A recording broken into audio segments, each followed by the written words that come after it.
جہاں تک 3 ٹیررسٹ مارے جانے کا سوال ہے وہ تو دنیا نے سن لیا، ایک اچیومنٹ ہمارے سیکیورٹی فورسز کی، اور ایک مطلب کوئی سول کیجویلٹی ہوئے بغیر 3 ٹیررسٹ اس کو مارا گیا، یہ تو ایک بہت بڑی بات ہے۔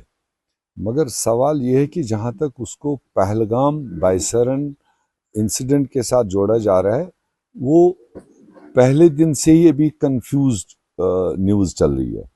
جو گورنمنٹ نے پہلے فوٹوگرافس اور میڈیا کے ذریعے دکھائے، بعد میں شاید ایک آدھ مہینے کے بعد ان نے خود ہی کہا کہ نہیں، یہ آئیڈینٹیفیکیشن غلط ہے، اب ہمیں ان پٹ ملا کچھ اور لوگ تھے۔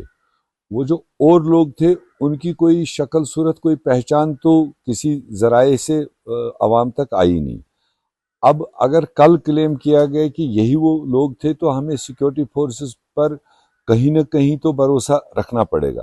مگر جس طرح کا برابر 100 دن سے اس میں کنفیوژن چلتا آیا ہے، وہ کنفیوژن ابھی بھی عوام کے نظروں میں ہے۔